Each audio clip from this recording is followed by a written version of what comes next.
If it's Thursday, the Harris campaign confronts a major test at a pivotal moment. The Democratic ticket's first big sit-down interview, as new polling suggests the political winds are at their backs. Plus, former President Trump is about to meet the press. We're expecting him to speak to NBC News any moment now in battleground Michigan, with his campaign facing new scrutiny for its recent visit to Arlington National Cemetery. And our latest Deciders Focus Group takes an in-depth look at a group of voters that could decide the presidential race. Swing state voters who are skeptical of both candidates, with just 68 days to go.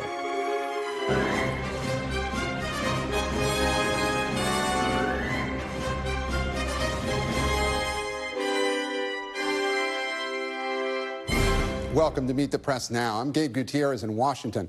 Both presidential candidates are hitting the campaign trail today, with Vice President Harris trying to maintain her momentum and former President Trump's campaign under new scrutiny. Next hour, Harris is holding her first solo campaign rally since accepting the Democratic nomination, as she and running mate Tim Walz sit down for their first joint TV interview. It all comes as new polls show the campaign gaining ground after last week's convention, with new battleground polling from Fox News showing Vice President Harris now narrowly leading in Arizona, Georgia, and Nevada, and with Trump with a narrow lead in North Carolina. A new national poll from USA Today Suffolk has Harris opening up a 5-point lead over Trump nationally, though all the polls we've mentioned are within the margin of error. In the latest installment of our Deciders Focus Group, we spoke with a group of voters that Harris is hoping to make inroads with, voters who are skeptical of both candidates, and they had mixed views of her candidacy. Take a look. So in a head-to-head race between Harris and Trump, who would take Trump? This is such a hard decision. I feel like I have to pick between the lesser of the two evils, and I think he's at least a known entity. I know what to kind of expect with him. So you obviously know him. He was president for 4 years. Exactly. I think Kamala, I don't know. Yeah, she's gonna go wherever the wind takes her. Like, I don't think she has any convictions. I'm not convinced. It's better a fool known than a fool unknown. I think I can handle him another 4 years. He's not going to kill the whole nation in 4 years. He doesn't have that power. Okay. And I just don't know Harris well enough. And by a show of fingers, who puts a lot of blame on Harris for things that went wrong during Biden's term? Can't blame her for being a silent partner. She wasn't active enough to be blamed for anything. So basically, Yvonne, if I'm hearing you correctly, she doesn't get credit for what went right, and she doesn't get the blame for what went wrong. Show of fingers. Who agrees with that? The two of you. So, Victor, why don't you agree with that? In the years that I live in this country, I don't remember seeing any vice president do anything or get a credit for anything. It's a decorative figure. We'll have more on our focus group later this hour. But as Harris tries to court more moderate voters, her rival's in the headlines for courting controversy. You're looking at live pictures out of battleground Michigan, where former President Trump will be speaking to supporters shortly, playing out amid the fallout from incendiary social media posts and his visit to Arlington National Cemetery to meet with family of service members killed in the 2021 Kabul airport attack.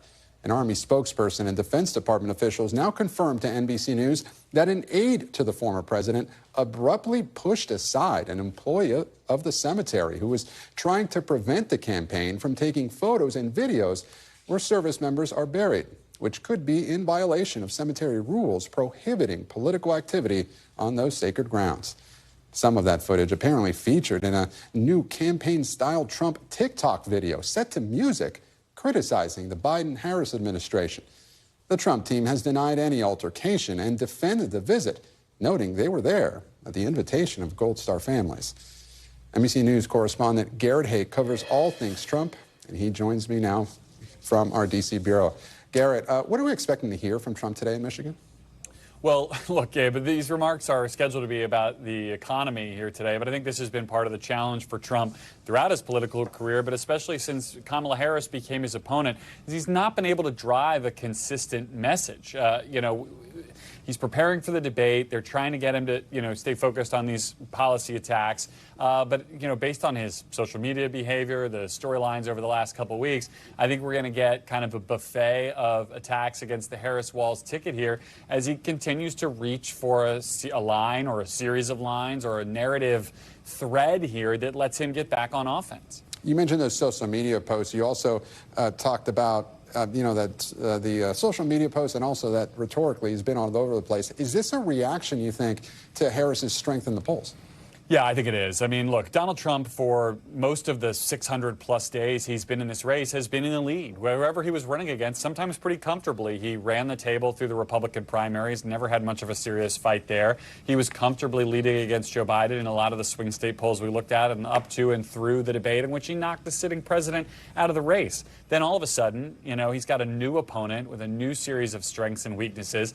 And I think his campaign has never fully gotten its arms around Kamala Harris in a way that Trump himself has bought into. You look at all of those events he did, counter-programming the DNC, where they would literally structure him by putting him in physical settings designed to reinforce the message. They surrounded him with groceries. They stuck him at, airplane museums to show off national security credentials. And even then, he couldn't quite stay on message. I just think that the Trump campaign seems to be almost in a mode here where they are trying to keep their head above water until they can get through this interview that Harris is doing today, perhaps, or through the debate the week after that, where they have a real pivot point to change the direction of this race again. And Garrett, do his advisors have any control at this point?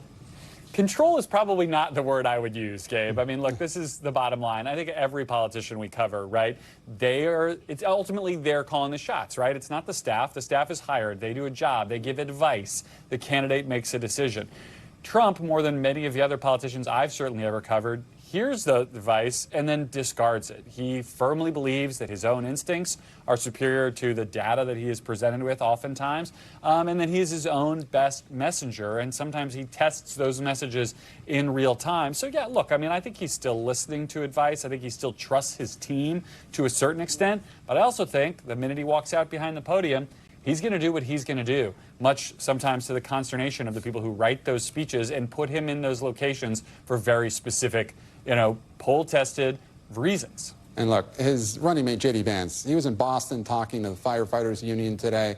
He was met with some boos, and he also made headlines for saying Harris could, quote, go to hell. We were talking about that yesterday. Yeah. Has his campaign fully defined his role?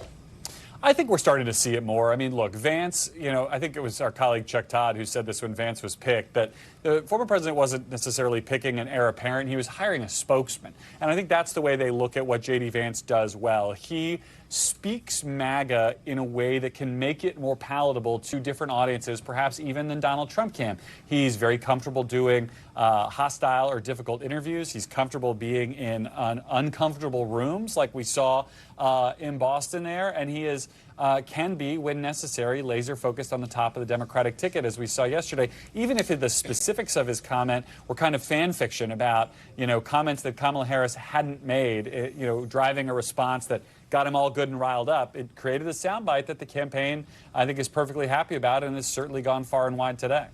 Garrett Hake, thanks so much. You bet. And as we mentioned, former President Trump and his team continue to face pushback over that decision to release a campaign-style TikTok video from his recent visit to Arlington National Cemetery.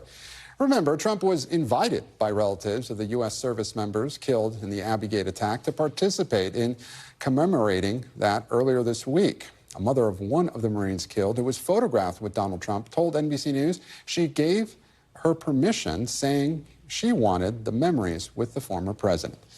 NBC News Pentagon correspondent Courtney Cubie joins me now. And Courtney, what are the rules when it comes to filming at Arlington National Cemetery? And do these images we're seeing the Trump campaign publish violate those rules? So the rules are frankly different for different people. In the capacity of a political campaign, the rules are actually very specific. You are not allowed, as a politician or part of a political campaign or any kind of partisan effort like that, you are not allowed to bring cameras, still or video, onto Arlington Cemetery and gather any kind of material for use in your campaign. It is very clear in black and white. But this is where this gets gray. As you mentioned, several of the families of the fallen service members who were killed at Abbey Gate invited former President Trump to this event, and he was there in his capacity as the former president. That's where things get a little bit more difficult. Now, Arlington National Cemetery and the Military District of Washington, in that capacity, worked with former President Trump's team, his staff, to try to figure out a way that they could have some sort of photography, videography of the event. And they ultimately decided that they could have official photographers at the wreath-laying event at the Tomb of the Unknown Soldier. But then the delegation all moved on to what's known as Section 60. That's where service members who've been killed or died in current conflicts are buried. It's a very sacred part of the cemetery, of a very sacred place. But the rules are a little bit different there. There is the rules on photography are extremely limited. And if you are there, you are not under any circumstances allowed to do anything that would be seen as partisan or as part of a political campaign, Gabe. And Courtney, there were also headstones of other fallen U.S. service members that were visible in pictures and videos. How does that complicate the situation?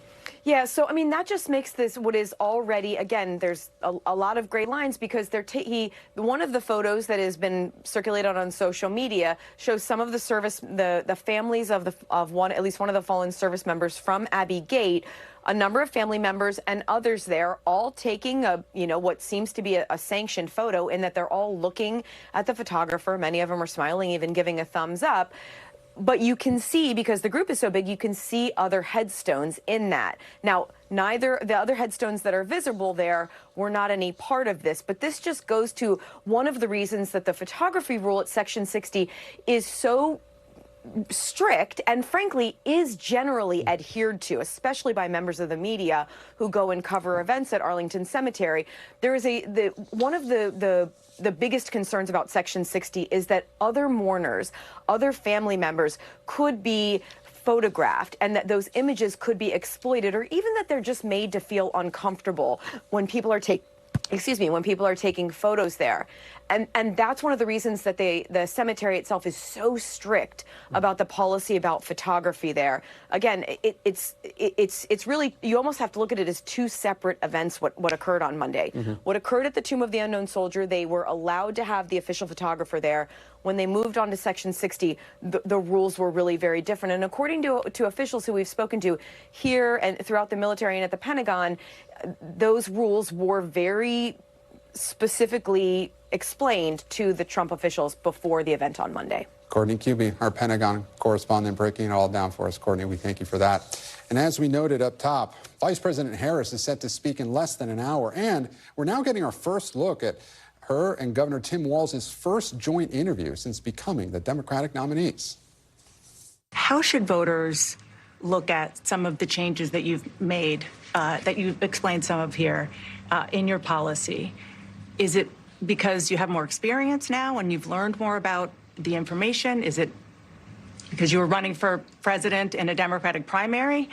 And should they feel comfortable and confident that what you're saying now is going to be your policy moving forward?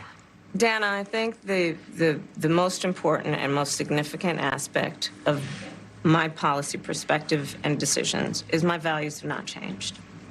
You mentioned the Green New Deal. I have always believed, and I have worked on it, that the climate crisis is real, that it is an urgent matter to which we should apply metrics that include holding ourselves to deadlines around time. We did that with the Inflation Reduction Act. We have set goals for the United States of America and by extension the globe around when we should meet certain standards for reduction of greenhouse gas emissions, as an example. That value has not changed. My value around what we need to do to secure our border, that value has not changed. I spent 2 terms as the Attorney General of California prosecuting transnational criminal organizations, violations of American laws regarding the illegal passage of guns, drugs, and human beings across our border. My values have not changed. And joining me now from Savannah, Georgia, where Vice President Harris will hold a rally, is NBC News White House correspondent Mike Memoli. Mike, we're just looking at that interview for the first time. What's your reaction to that? The Vice President saying that her values haven't changed, but she's of course been accused of, moving towards the center just within the past few weeks as she's taken over the top of the Democratic ticket. How is she going to explain that? And do you think she's started to explain that effectively based on that interview? It's really interesting, Gabe, because it does sound effectively what she's saying there, as Mario Cuomo once said, you campaign in poetry and you govern in prose. What Dana Bash asked the vice president about was policy proposals she had put forward as a candidate when she was in a very crowded Democratic primary in 2019 that included President Biden and a range of other progressives. At the time, a lot of those Democrats thought they did have to run to the left, and she was putting out very progressive policies. But now what she's saying is, look, when I was part of the Biden administration, we were able to execute on our values by making strides towards the goal of reducing greenhouse gas emissions. That, yes, she may have put forward a different immigration policy as a candidate, but then leaned on her experience as the Attorney General of California of actually having to tackle that issue firsthand. It's interesting, of course, to note she's not talking about the work she did as vice president when she was leading the diplomatic efforts to deal with the flow of migrants coming from Central America. So that's our first glimpse of how she's tackling this question of how you deal with a potential shift in her policy proposals going forward. And this really does also line up with what we have heard privately from a number of Democrats, which is the way in which this change in the Democratic ticket has played out, making Vice President Harris the nominee of the party without having to go through a primary has served her well. That on this compressed timeline, she's been able to ride momentum, she's been able to ride enthusiasm, she's been able to try to narrow the focus to the choice between her and Donald Trump in a way that would not have been the case had Biden made a decision far earlier not to seek re-election, and she potentially might have had some Democratic challengers. So obviously we'll wait for more of that interview to play out, but an interesting first glimpse of how she's dealing with some of these questions for the first time. Yeah, Mike, we expect to hear more of that interview later on tonight. You mentioned, though, she's been riding this momentum, but are there plans to do more interviews here? Well, you would certainly hope so, Gabe, right? I know we're certainly putting in our requests at the moment. And I think it speaks to something that also bedeviled the Biden team coming out of that difficult debate performance here in Georgia in June. It took him a week to sit down and do an interview, and it raised the stakes in a way that made that appearance with George Stephanopoulos at the time so much more heavily scrutinized, put it so much more of a target on it. And that's really effectively what the Harris team has done by not doing these interviews. This is the first joint interview with Governor Walz, obviously, but she does need to do some solo interviews here. She also really, we have to acknowledge, hasn't really taken questions from voters in the way you might do in a longer campaign in the town hall format. And it's interesting to hear her continue to find opportunities on the campaign trail to put some more policy specifics out. During another stop here today in Savannah, she was visiting a small business and said that she's going to be rolling out next week a new tax credit idea for small business startups. So there's still a lot of questions that need to be asked. Her team also balancing the need to do these interviews with the engagements on the road that she needs to do in a compressed timeline, but also to prepare for that September 10th debate, which appears to be still on, but we're still getting mixed signals from both the campaigns. Mike Memoli, our White House correspondent in Savannah, Georgia, where we expect that rally with Vice President Harris to get started in just a short time. Mike, thank you so much. And coming up, the view from the voters. We've got more of what our Deciders Focus Group has to say about the change at the top of the Democratic ticket and what really matters to them in this race. You're watching Meet the Press now. Stay with us.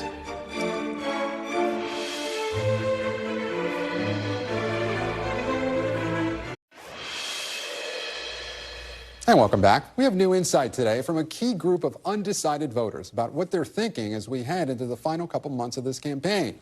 As we mentioned at the top of the hour, in our latest installment of the Deciders Focus Group series, we spoke to Latino voters, primarily in battleground states, who say they're unsatisfied with both major party candidates.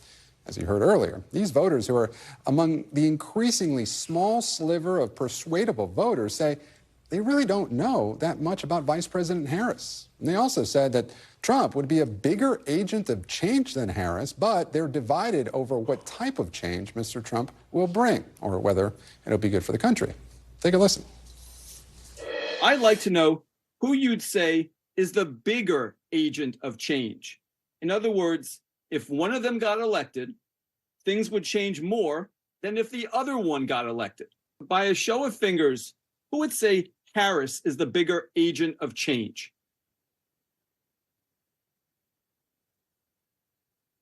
None of you.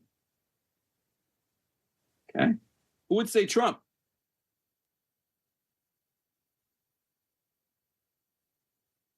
Three of you. So why is Trump the bigger change agent?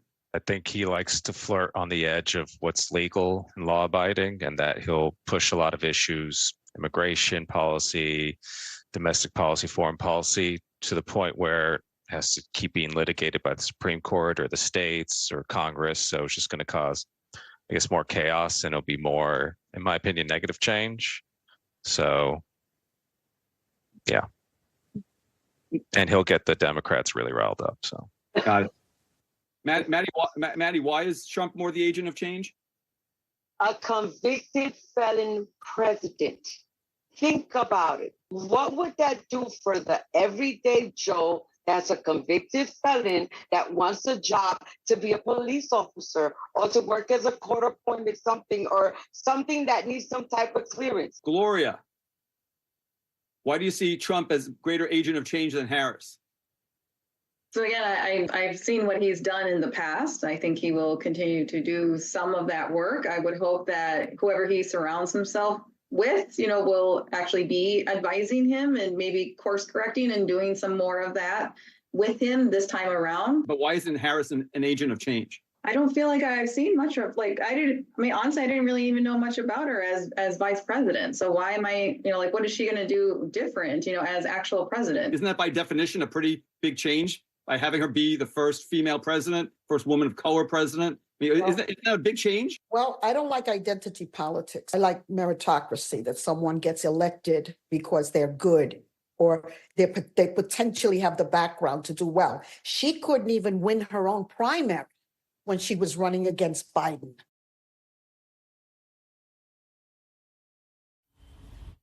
I'm joined by my colleague, NBC News Washington correspondent Yamiche Alcindor, as well as Margaret Talev, director of Syracuse University's Institute for Democracy, Journalism, and Citizenship. They've both been watching all of these focus groups as we've been doing throughout this election season. Thank you both so much for joining me here. And Yamiche and Margaret, look, this is the first one we've done since Kamala Harris clinched the Democratic nomination. What stood out to you? What stood out to me is that in this sliver of the population, which I think we have to underscore, these are Latino voters who are undecided. So there are a lot of people who've already made up their minds. But they were still deeply skeptical of Vice President Harris. And she has a lot of work to do to really bring them over onto her side, especially when it comes to sort of explaining why she's qualified for this job. I think the last voter encapsulated what a lot of them were saying. And I think it also shows you why the Harris team isn't really leaning too heavily on the fact that she's going to be this historic candidate and this historic president, if she's elected, that of course being the first Black woman and the first Asian woman and the first woman in general, they're trying to say she's accomplished. She has earned this. She is qualified to do this. And it's because they're trying to convince voters who might look up and say, I don't want somebody just because they're history making. I want somebody who's actually ready to do this job. And that's why she's trying to make that case. So Margaret, those voters didn't seem to know a whole lot about Kamala Harris. Is that a good thing or a bad thing? Is it a blank slate? In this segment, it's really more of a negative than a positive, and it just goes to show, we just came out of this week where the larger national polling is showing surging enthusiasm among Democrats. The Harris campaign and the Democratic Party felt like they did a masterful job of introducing her. Who is she? Who's her family? What does she believe? How is she similar to Joe Biden? How is she different? But none of these voters was watching that. A couple watched some of it. None of them were like gavel to gavel. And so their takeaway now... They weren't glued to their TVs like we were? They were not the people inside the convention hall. Yeah. And so there is a challenge in introducing a candidate to voters who are already tuned out. It is striking to think about the fact that not one of them said, I watched most or all of that convention. Right. When you think about the fact that Democrats feel so good coming out of that, the roll call and Little John and sort of all of the energy. Oprah was there, Beyonce was not. But that being said, you still had this sort of energy where there were people in the Democratic Party feeling like, okay, this is a great way to introduce her. And then you have these voters saying, well, actually, I didn't even really watch. Another thing that was interesting watching that segment is that the voters there said that they thought Trump was more of an agent of change than Kamala Harris. But the recent polling says the opposite. Well, Margaret, what do you make of that? I don't think they meant like hope and change. It's not like a 2008 redux. I think what they meant was that even if they don't know everything about Vice President Harris, they see her largely as a continuation of the Biden administration's policies, whereas Trump obviously is completely different candidate than Joe Biden, but some see the change as sort of like chaos change. So he's a disruptor, maybe not a change agent? Some of them want that disruption. Right. Some of them are recalling the economy before COVID. They're saying I had more money in my pocket. They're giving him credit for that. Some of them care about border security and saw him as tougher on the border. But for many saying that he's the bigger change, they're saying that's not change they want. But Yamiche, recent polling says the opposite. How do you square that? It's hard. Well, the way you square that is by one, underscoring that this is a sliver of the population, a very, very sort of particular group of people that we wanted to hear from.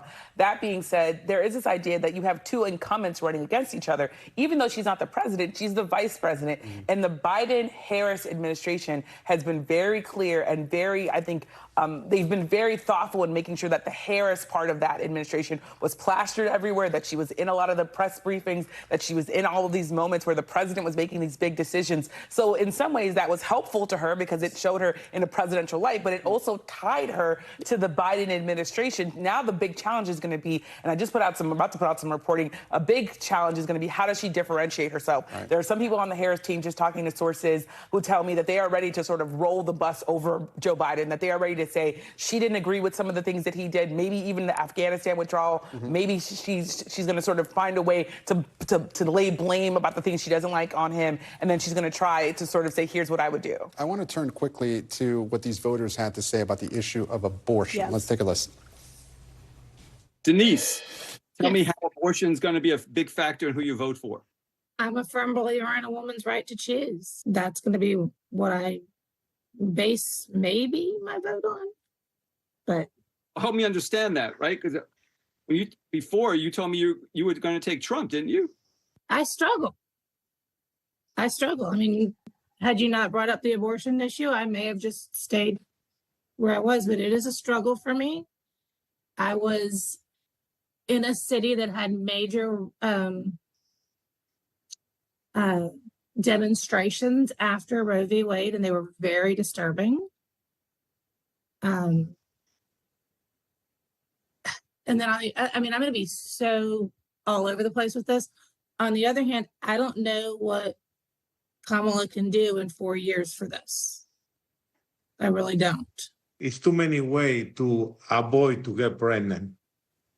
And I think after the 15 week, I think you cannot have an abortion. I'm sorry.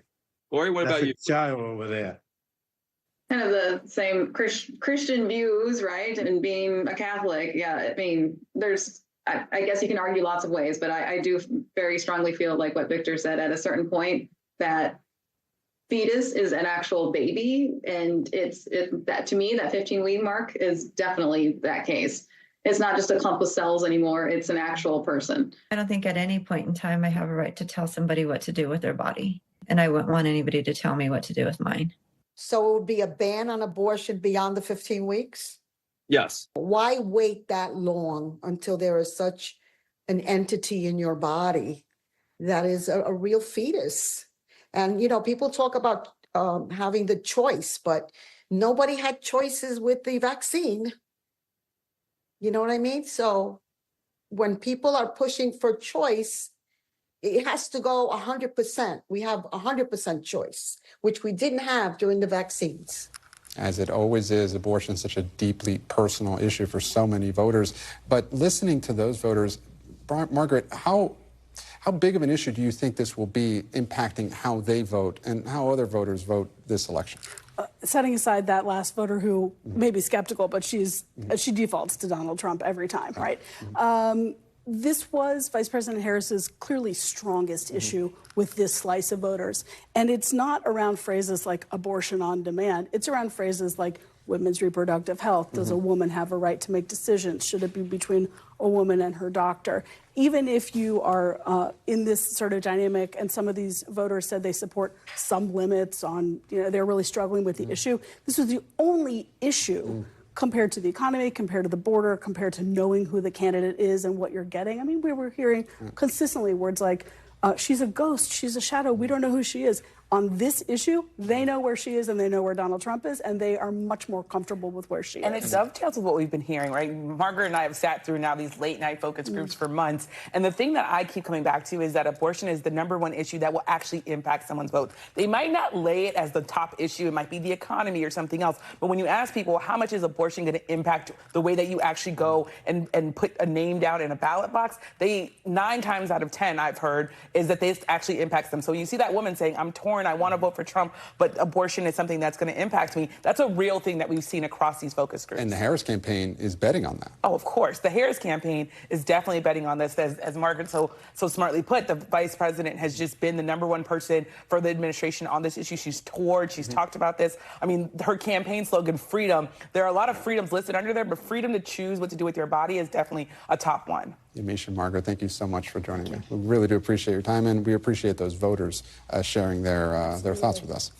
And still to come, a first look at our brand new NBC interview with former President Donald Trump. You're watching Meet the Press Now. Stay with us.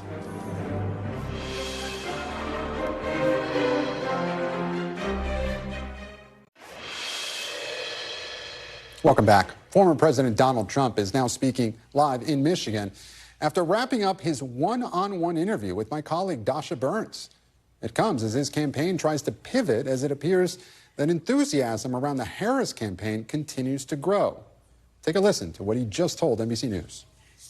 She's going to states that Biden never went to. States are in play that weren't in play before. Her strategy is different than President Biden's was. Are you adapting your strategy to this new opponent and new approach? Well, I think when you say states are in play for me that weren't before. If you look at Virginia, if you look at New Jersey, if you look at New Mexico, there are a lot of states that are in play for me. I don't know of any states that are in play for her. Georgia, Arizona? Well, I think that's different. Those are swing states. They're not in play or not in play. They're swing states. And, they go both ways. But we will, I think, do very well when they hear about a woman who is the greatest flip-flopper. And NBC's Garrett Hake is back with us now. Garrett, of course, covers the Trump campaign. Garrett, walk us through what else he said. This is a great interview by Dasha, and the former president made a lot of news. I'll just tick through a couple of the topics here. On Arlington Cemetery scandal over the last several days, he essentially said, I was just there invited by the family. I don't know what my staff put out. That's not on me. We heard a lot of the same attacks against Kamala Harris and Tim Walz that we've heard thus far. He continued to rip Harris for not doing an interview and for the interview that she's doing today being pre-taped and not live. I will note that this interview that he just conducted was done pre-taped and not live. And he made some really significant news, I think, on the questions of abortion access and on fertility treatments, two of the more contentious issues of this campaign. On abortion, he indicated, although I guess he didn't say outright, that we would not be supporting Florida's current 6-week abortion ban when it comes up for a vote by referendum on this fall's ballot. Listen to what he said to Dasha about that question.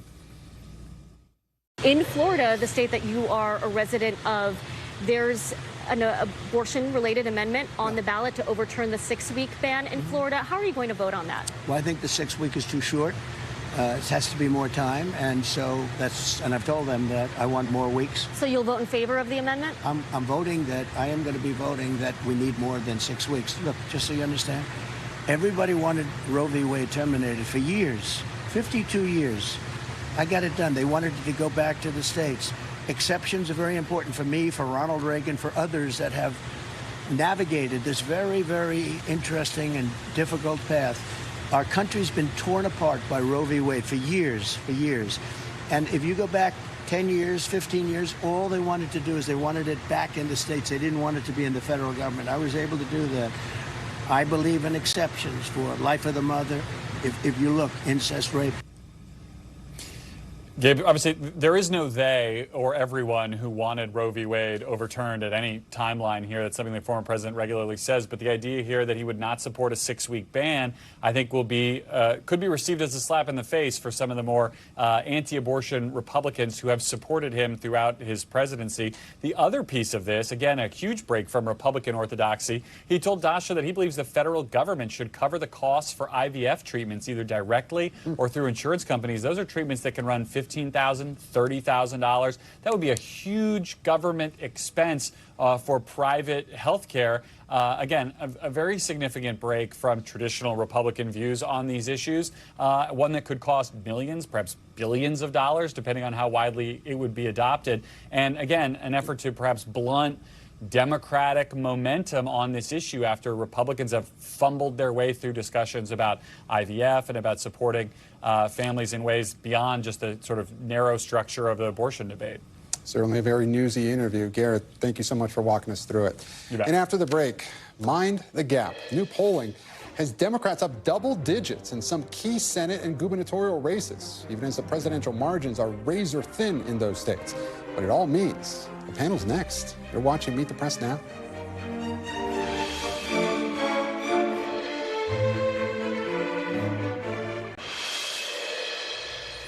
And welcome back. New polling from Fox News shows a tight presidential race in some key battleground states, but down ballot is a whole different story. Check this out. In Arizona, Nevada, and North Carolina, the Democratic candidates in the Senate and gubernatorial races are up double digits across the board. Those leads are huge compared to the razor-thin margins in the presidential contest. And joining me now is our panel. On set here with me is Tia Mitchell, Washington correspondent for the Atlanta Journal-Constitution, Kimberly Atkins-Storr, senior opinion writer for the Boston Globe and an NBC News political analyst, and Brendan Buck, former advisor to Republican House Speakers John Boehner and Paul Ryan, and he is also an NBC News political analyst. Thank you all so much for joining me. And Tia, I want to start with you. Look, I don't know if you had a chance to see the NBC News interview with former President Trump, just wrapped up a couple of moments ago. Part of the news from that interview was that he gave his most extensive comments yet on abortion, saying that he would not support that 6-week ban in Florida, that he said that it needed to be longer. What's your reaction to that, and do you think that that might upset some in his party? I definitely think it's going to upset the evangelical right, the far right, that's been leaning on Trump to limit abortion. They were happy that the Supreme Court was overhauled and that the Supreme Court overturned Roe v. Wade, and they've been hoping and banking that he will continue to push limits to abortion, contraception, and other kind of reproductive freedoms. And so I don't think this is going to make them very happy, but this is kind of been quietly their concerns about President Trump, that he's not as solid on the policy. It's part of the reason why J.D. Vance is his running mate, quite frankly. And Brendan, look, in that interview, the former president reiterated something he said a lot of times, that most people wanted Roe v. Wade overturned. That is false based on polling. But he also talked about this idea that it was, his position is he was bringing it back to the states. Is this smart politics on his point, on that point? He's trying to walk that fine line saying, oh, well, I don't want that 6-week ban, but it's up to different states. That's been his argument for a while, and I don't clearly think it's been working. And so the campaign, you've noticed, very clearly has been trying to shift further and further to the left on this. Now, I don't know that any evangelicals are going to leave him now. You would think if they were going to leave him at some point, they already would have. And I think he knows that they're not going to leave him. I think what he's doing is he's seeing polling showing that he is getting his butt kicked on this issue, and it's not a surprise to him. He's always seemed like, I don't think Donald Trump is an evangelical. He's always seemed a little uncomfortable with this issue and the way he talks about it, despite some of the appointments he's made to the Supreme Court. And they're trying to run away from it. J.D. Vance backed him up and even said that they wouldn't sign a national abortion ban. I think they are scared of this issue. They're running away from it. I don't know that's a winning strategy, but they understand the threat that it poses. And on that point, we do have some of those polls, if we can put them up on the screen. They polled the abortion referendums in Arizona and Nevada. Both had support in the 70s. That is a huge number for just about anything. So, Kimberly, is this music to the Harris campaign's ears? It should be, because, listen, we have, beyond Arizona, in 41 states, there's some sort of abortion-related question or ballot initiative on the ballot in November. And we have seen in the last couple of years, since Dobbs was handed down by the Supreme Court, along with Donald Trump's 3 appointees, that when abortion is on the ballot, abortion access wins. That is something that motivates voters that may not even be tuned into the finer points about what's going on in the presidential election. That's something that's resonating with them. And that's precisely why you're seeing Trump try to walk away from this, although I think he is really saddled to it because it is his appointments to the Supreme Court that made this difference. And just real quick, it's not just that it's popular or unpopular. it's a turnout thing. You know, there's lots of stuff that's popular or unpopular, but this is one that we have seen really turns out Democratic voters. Yeah, it looks like it may do that. Well, talking about more polling that we had at the top of the segment before we made a detour to the abortion issue. Tia, there's a major gap between the presidential margin and the down-ballot margin in this polling. It's strikingly different, as we laid out at the top of the segment. What do you make of that? Well, I make of it a couple of things. Probably top of mind for me is that candidates matter. So in some of these Senate contests, the Republican candidate is considered particularly weak. That's it, for example, with Kari Lake in Arizona. That's just one example that comes to mind. And some of these are also incumbents, so you would expect them to do pretty well. Yes, they're in battleground states, but they have the name recognition and things like that to kind of help them. But the other thing is that yes, Harris is not necessarily keeping up with some of these Democratic candidates in these Senate elections, but they're doing better ever since she joined the ticket. And I think that's something that I also am taking note of. And Kimberly, do you think the Harris campaign looks at this like glass half empty, half full? Well, I think, listen, the Harris campaign is still, just a month and some change old. So I think that they're trying to feel out all of these issues. I think when it comes to Senate races in particular, the abortion issue also fields through on that, because that means judges that are appointed, and that's a big issue in the Senate. But it's not universal, too. In Maryland, you have a tight race there with the incumbent, the former governor on the Republican side, not pulling, a lot of people split ticket voting for the Republican senator and the Democratic president. So they're different races. Voters know that different races mean different things. Brendan, what do you make of this? Is there a significant amount of Gallego Trump voters here? I mean, explain to me the dynamic here. Well, one thing, I think those margins will shrink a lot as you get closer to election. There's not going to be a situation where there's a 10 or 15 point gap. One thing I will, it is a fact that some of these are incumbents and they're always going to do better as their challengers get better known. They think things get narrow. I will point out that Democrats can win all three of those races and still lose the Senate. And I think there's a very, underappreciated dynamic here where Democrats have 51 seats right now. They're almost certainly going to lose West Virginia. That's 50. And Montana looks pretty bad for them, too. And right there, that's a Republican majority. And so even if Kamala Harris wins the White House, you very likely have a Republican majority that's going to make it very hard for her to do any of these things that she's now talking about wanting to do as president. Yeah, certainly an uphill battle in the Senate. And Tia, I want to put up some of the issues numbers from the Fox News series of polls. Harris has the edge on abortion, which you see right there. Trump on the border, of course. But what stands out to you here?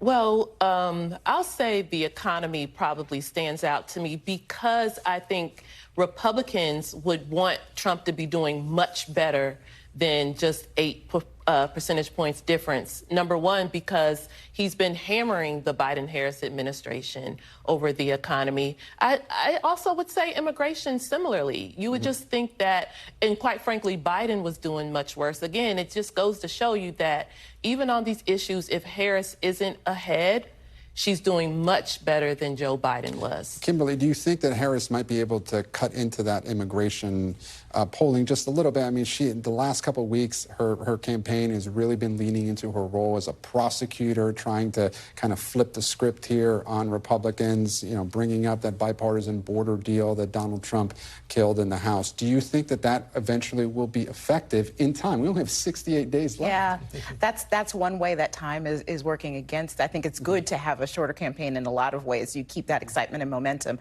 But I think so long as she focuses, as you said, that it was Donald Trump that torpedoed that bipartisan deal, that it was actually the Biden-Harris administration that slowed border crossings as well as even limited asylum entry and is doing everything that they could do on the executive side. But it's really an issue for Congress. They got a congressional deal. It was Donald Trump that ended it.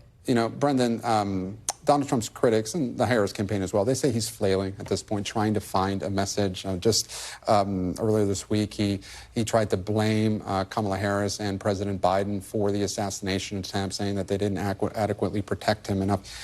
Do you agree at all that the Donald Trump campaign is flailing at this point, or is this just typical Donald Trump saying whatever he wants? I mean, it doesn't seem different than Donald Trump. I mean, maybe he's sort of always been flailing in some ways. He's definitely not on the offensive in a way that he certainly was able to be against Joe Biden. He hasn't figured that out.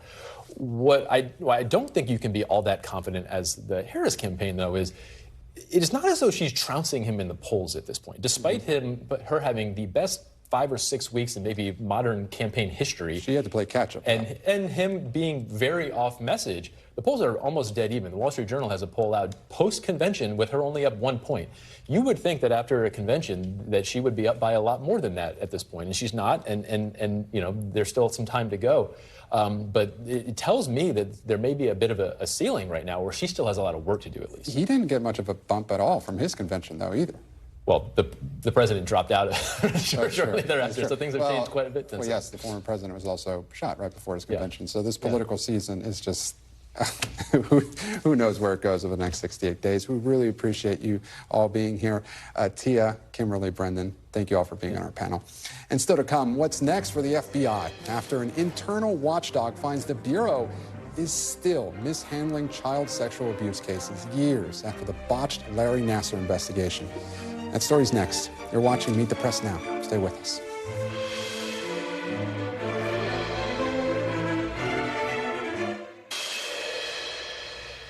Welcome back. The Justice Department's Inspector General is blasting the FBI over failures in its handling of the child sex abuse cases, despite the FBI overhauling its rules years ago in response to the Larry Nassar scandal.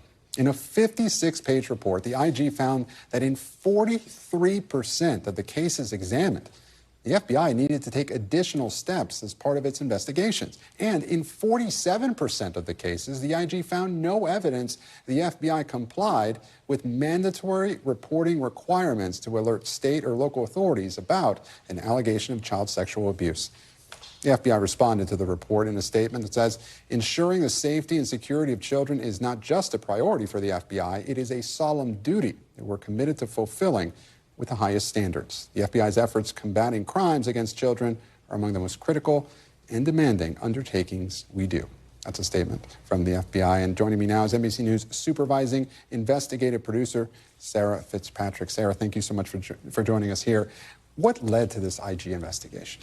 So 3 years ago, there was this damning report of the failures of the FBI's work in a specific case, the Larry Nassar case, in which they had a report that he was abusing Olympic gymnasts, and they did nothing for over a year. And during that period, hundreds of young athletes were abused. So this is basically a check-in requested by Congress to see what they were doing on following up of kind of the major key issues, handoffs between different offices, notifying victims, preventing, new cases from coming forward. Were they actually following through? And that Larry Nassar investigation, that got a lot of headlines at the time, especially involving Olympic athletes. How stunning was it to see, according to this report, that the FBI let so many of these cases fall through the cracks? It's incredibly stunning. One thing that I was really struck by was in 42 cases, the investigators themselves from the OIG's office immediately called the FBI and said, you have to take action now.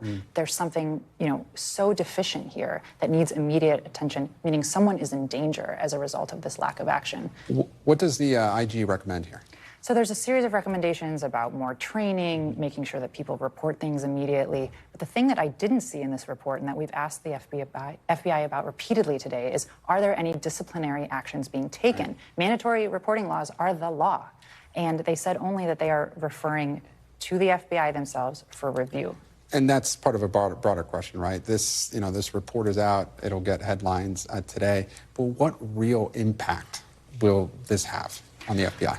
So I've spoken to members of Congress today, and they are stunned by the the report here, and they plan to hold hearings. So I think we should expect to see high-level, people overseeing the FBI in positions of power to answer for these questions, and they're going to have some tough questions.